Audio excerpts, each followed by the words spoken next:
뉴스파이 측의 순서입니다. 관급 공사를 하면서 레미콘을 더 사용했다라고 서류를 허위로 꾸며서 부당 이득을 취한 레미콘 업체 대표가 벌금형을 받았다, 이런 소식이 올라와 있어서 자세히 알아보겠습니다. 이거 저 벌금형인데 징역형으로 잘못 보내버릴 뻔했네요. 네. 나중에 더 말씀드리겠습니다만은 하여튼 더 강해져야 되겠다는 생각을 좀 한번 해보고요. 네. 어떤 사건입니까? 네.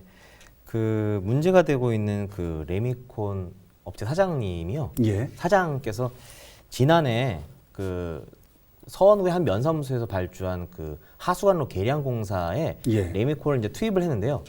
실제 투입된 양보다 더 많은 양으로 그 납품서를 제출을 한 거예요. 그러니까 당연히 비용은 더 많은 나갔겠네. 돈을 받았겠죠. 그렇죠. 그래서 이걸 한 10여 차례 정도 하셔가지고 한두 번도 아니고. 네, 그래서 한 1,770여만 원 정도를 부당 이득을 취득한 겁니다. 이런 분은 하셔가지고가 아니고 그냥 해서 이렇게 해도 알겠습니다. 괜찮을 것 같아요.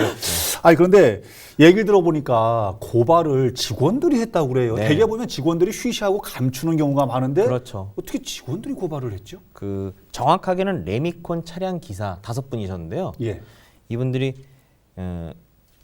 결국은 그 상당 경찰서에다가 예. 그 고발장을 제출하시면서 국비로 이 혈세가 낭비되고 있는 것을 더 이상 그냥 볼 수는 없다라고 하시면서 그 관련 증거, 즉 허위 전표, 허위 매출 자료를 제출하면서 이 사건이 밝혀지게 된 겁니다. 레미콘 차량 운전 기사들, 네. 이분들이 고발을 했군요. 네.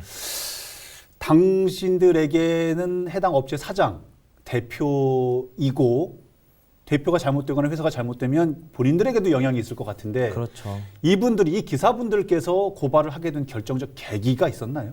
그 참 우연한 곳에서 이 사건이 터지게 된 겁니다. 예. 그 이 기사분들이 사실 좀 찜찜한 마음이 있었다고 해요. 예. 그러니까 잠시 후에 또 말씀드리겠지만 그 회사에서는 레미콘 물량을 발주한 것처럼 예. 허위로 이제 이동하게끔 또 이렇게 지시를 했다고 해요. 예. 그러니까 이게 뭔가 찜찜하긴 한데 내가 한번 거기 갔다 오게 되면 어쨌든 운송비를 받으니까 회사에서 지시하니까 그렇지요. 했는데 발단은 어디서 됐냐면요. 그 회사와 예. 그 운송비 협상 계약을 하는 과정에서 예. 이 기사분들의 요구를 들어주지 않은 거예요. 아, 일방적으로 회사 측에서. 그렇죠. 단가를 딱 정해서 이 운송비는 이걸로 진행하겠다라고 하니까 그 운송기사들이 이제 합법적으로 그 집회 신고를 하고 단체 행동을 했습니다. 그러자 회사에서는 일방적으로 그냥 납품 단가를 딱 운송비 단가를 정해버렸는데요. 예. 그러자 그 이 기사 처음에는 25명이 이 어떤 단체 행동을 했었는데 예. 회사 측에서 한 사람 한 사람이 이렇게 회유를 해가지고 결국은 5명만 남았다고 해요. 그래서 그 5명이 급기야는 우리가 갈 수 있는 곳은 이제 아무것도 없다. 관련 업체에서 이 회사뿐만 아니라 레미콘 업체에서는 우리 완전히 블랙리스트로 소위 말해 찍혔기 때문에 그렇다면 우리는 그냥 양심 선언할 수밖에 없다라고 해서 참 우연치 않게 이게 드러나게 된 겁니다. 고발을 하게 된 과정까지 얘기를 듣게 되니까 여러 가지 사연이 있기는 하네요. 네. 구체적으로 어떤 식으로 이렇게 그 조작을 하고 레미콘 기사들이 고발을 하게 됐던 이런 내용들은 어떤 것입니까? 구체적인 부분들은? 예, 일단은 그 공사를 일정한 물량을 가지고 하겠다고 했었는데 예. 실제 공사를 진행하는 과정에서 물량이 남은 거예요. 아하. 근데 이 A 업체는 그러면 그 물량을 이만큼 남았으니까 그 저희가 받아야 될 금액을 뭐 줄이겠다, 감액하겠다 이런 조치를 취했어야 되는데 그게 아니라 이 물량을 가지고 설계 변경을 해서 추가 공사를 더 하기에는 그 공사 기간 내에 그 공사를 마칠 수 없다고 판단이 돼서 그냥 남은 물량까지 다 소진한 것으로 이렇게 신고를 했다라는 것이 이 회사 측의 변명이에요. 근데 원래대로라면 남은 물량만큼 정산을 해서 그렇죠. 실제는 이만큼이 계획이 됐지만 이만큼만 들어갔으니 네. 이렇게 정산을 하자라고 했어야 되는데 네. 반대로 했군요. 그렇습니다. 말하자면. 그래서 그 A 기사는 이제 조사를 받으면서 어떤 얘기를 했었냐면요. 예. 그 동네 한 바퀴까지 했었다라는 얘기를 해요. 그러니까 어떻게 보면 은어인데요. 동네 한 바퀴요. 예. 그러니까 실제로 그 레미콘이 한 차당 이렇게 출하가 됐다라는 거를 예. 어떤 증빙을 남겨야 되잖아요. 회사 측에서는. 아하. 그러니까 레미콘 차량 안에 실제로는 레미콘을 실지 않았어요. 그냥 빈 차를 상태로. 한 바퀴 300m 정도 되는 교차로까지 가서 한 바퀴 돌고서 다시 회사로 들어오는. 세상에. 그래서 어쨌든 서류상으로는 나갔다 들어왔다. 이 기록을 남겨놓은 거죠. 그래서 심지어 전표상에도요. 예. 이 전표를 주면서 동네 한 바퀴 라고까지 이렇게 버젓이 써놓고서 이렇게 하라고 또 지시를 했다고 합니다. 행동을 직접 행동으로 옮기는 기사들 입장에서는 굉장히 참 무력하다는 생각이 좀 들 텐데 이게 양심적으로 허락되지 않는 상황도 있었을 텐데 이런 일들이 한두 번이 아니었다고 그래요.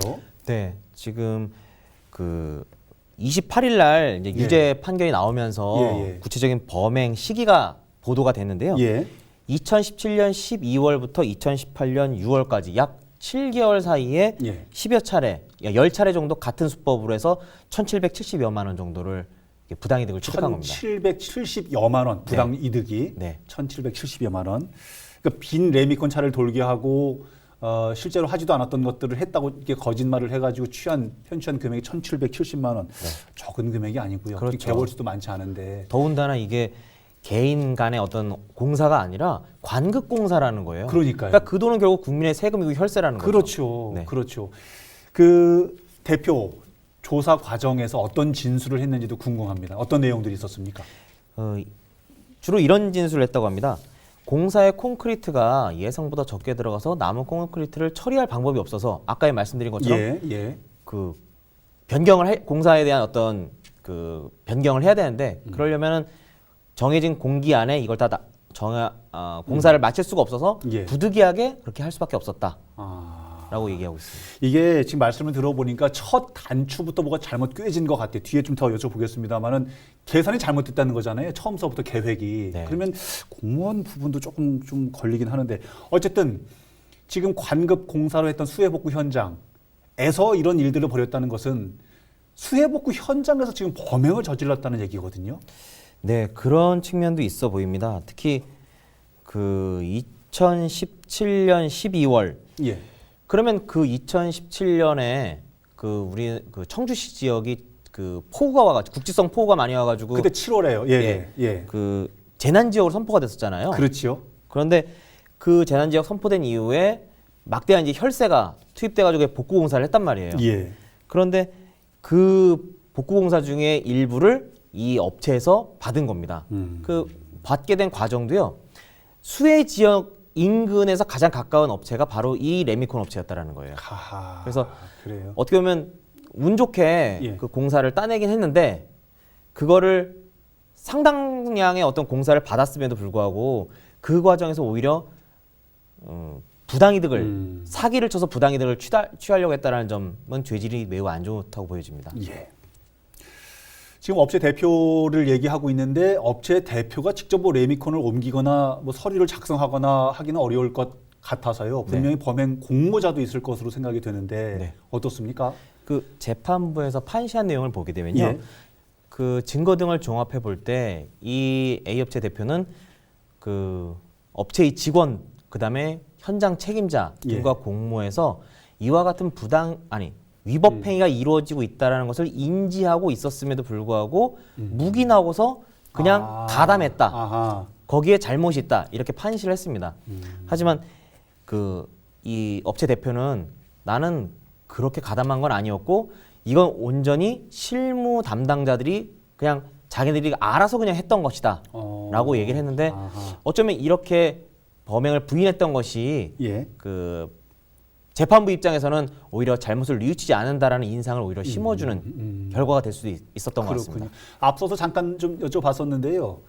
레미콘 양을 잘못 계산한 이런 부분들은 공무원들의 관리 부실이 아니냐 이런 의구심이 좀 듭니다.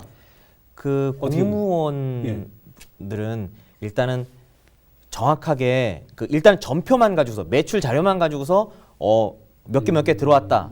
차량이 몇 개 들어왔다라고만 체크를 하고서 그 한 차당 금액을 곱하기 해가지고 아마 비용을 지급했을 거라고 생각돼요. 좀 디테일하게 양이 얼만큼이고 넘치고 남고 이런 부분까지는 체크를 하지 않았던 모양인데요. 아마 이제 그 공무원들 중에서도 이 건설직이나 특수직, 이 기술직 공무원들이 계시잖아요. 예. 아마 그분들은 한 차당 대략 레미콘이 콘크리트가 얼마 정도 들어간다는 걸 아실 거예요. 그러겠죠. 하지만 그런 직원분들이 면사무소 단위까지 다 이렇게 아, 배치되기가 어려웠기 때문에 그냥 서류상으로만 보고 이렇게 결제를 해주셨던 것 같은데요. 그렇군요. 아마 이 부분은 좀 앞으로도 개선이 돼야 되지 않을까 싶습니다. 만약에 현 상태와 같이 이렇게 진행한다면 이와 같은 범행 또다시 재발 되겠죠. 예, 당연히. 맞습니다. 당연히 재발. 그 저 처벌 수위는 어느 정도 지금 저 내려졌나요?